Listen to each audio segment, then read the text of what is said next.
Hey, what's up, people? Piz out here, and continuing my series, File 13, in which I talk about cult, sleaze, exploitation movies so bad they're good. Today I want to talk to you guys about a late 80s slasher movie that is near and dear to my heart, and that movie is Rush Week. And if you, like me, were a fan of USA Up All Night, you probably are pretty familiar with Rush Week. If you were also just the kind of night owl who, was up at a random weeknight at about 1 a.m., you probably saw Rush Week on USA. It was just sort of a staple of late night USA programming for many, many years. I actually bought the movie on VHS many, many, many years ago. And it was the kind of slasher movie that I would find myself reaching for, wanting to watch on a fairly frequent basis, despite the fact that it's a pretty flawed movie, and despite the fact that it's sort of an example of just how, keep in mind, this is 1989. This is far beyond, the golden era of slasher movies from like 1980 to 1984. Beyond that, slasher movies were kind of treading water. At this point, slasher movies, and Rush Week in particular, is just absolutely drowning in its own cliche excesses. But it drowns in such a beautiful way that despite the fact that it's flawed, despite the fact that it's totally cliche, I would watch it for pure entertainment value and just have a great time with it. And watching it again for the first time in many, many years, having to go kind of out of my way to get this DVD, because this DVD is long out of print, and I actually paid not quite a bit, but more than I would normally pay even for a brand new DVD or Blu-ray. Went out of my way to pick this up out of print, but it's something that I wanted to have in my collection, and a movie that I wanted to see, because it's just, this movie is the perfect example of sort of, where slasher movies were, really where horror movies were at the end of the 1980s. The movie takes place on this college campus, and it's Rush Week. If you don't know what Rush Week is when all the new pledges to a fraternity are sort of brought in to try out, to become frat brothers. At the same time, there's this killer on campus, picking people off one by one. All the people who are being killed by the killer, they're all part of this sort of clandestine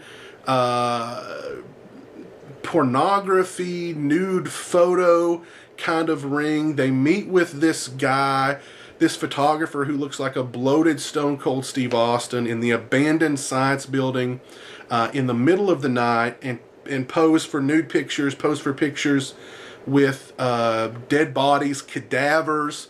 There's actually one hilarious scene where there's a picture of one of the girls posing with a cadaver, and there's a button on the picture that says necrophilia is a dying art. Every time I see that, I laugh. You've got the new girl on campus. She's on the school newspaper. The school newspaper, by the way, the editor of the school newspaper is this stoner, far-out guy named Cosmo, who is played by Gregg Allman, of all people. Gregg Allman from the Allman Brothers. Gregg Allman, who has two film credits as an actor, and both of them have Rush in the title. Rush Week and the movie Rush. So how odd is that alone? And like I said, it's so cliche. It's so silly. It's so flawed that I don't know how you couldn't love this movie. The campus is huge. There's this enormous campus.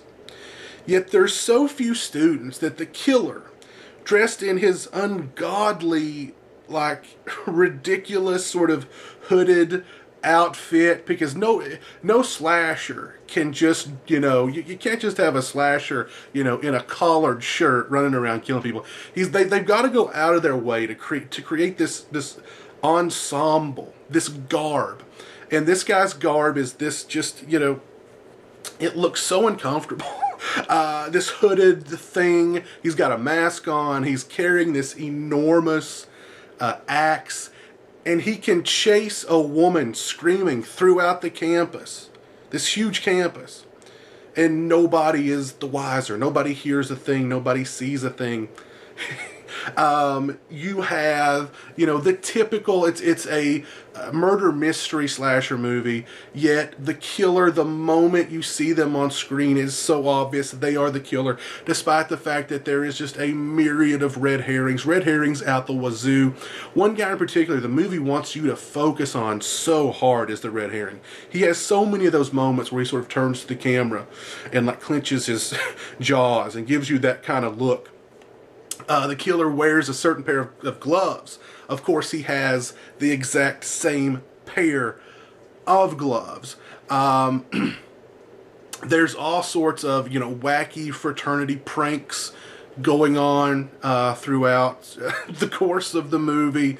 I mean, you just name it. You've got crazy characters, you've got wacky dialogue, you've got a lot of, house party kind of sequences with a band who are clearly, they're just actors, sort of lip syncing and playing their instruments, or pretending to play their instruments really, really poorly, and lip syncing really, really poorly, with the exception of a band that plays at the end of the movie. That's an actual band that actually play a couple of kind of catchy songs at the end of the movie.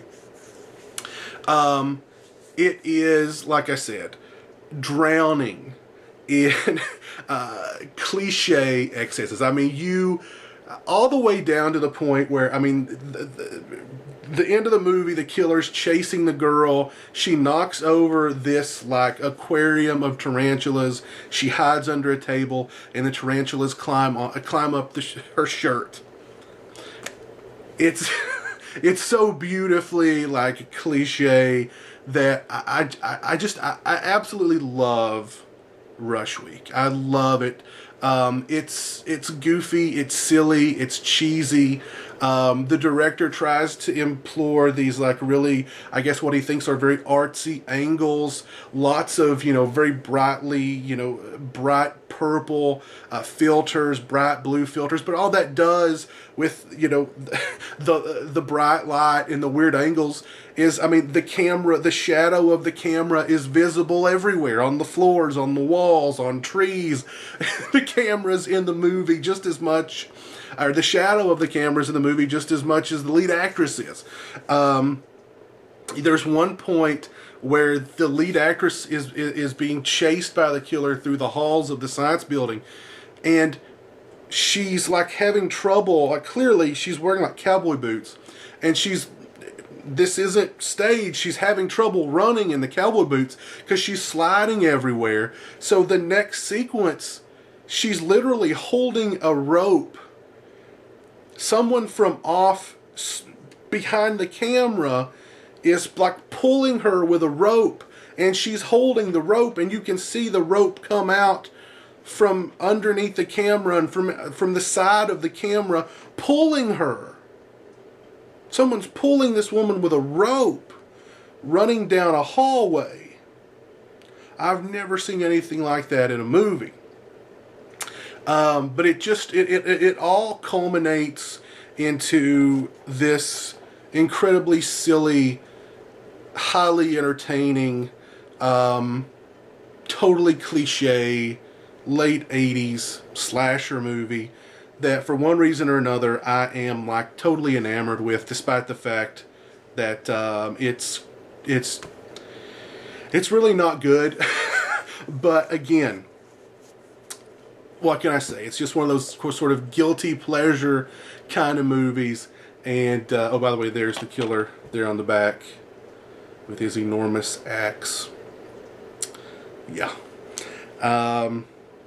So yeah, Rush Week. If you guys have seen Rush Week, please let me know what you think of it in the comment section below. It's it's something else, man. It's something else. But it's a movie I love. Nostalgia. Like I said, USA Up All Night just ruined me. As a kid, USA Up All Night ruined me. I can't. If I had $1 for every time I've mentioned USA Up All Night on this channel, I'd be a rich, rich man. So, yeah. Rhonda Shear Gilbert Gottfried, you ruined me. But, yeah.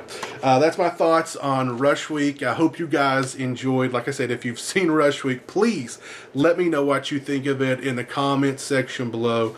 And until next time, you guys take it easy. Peace.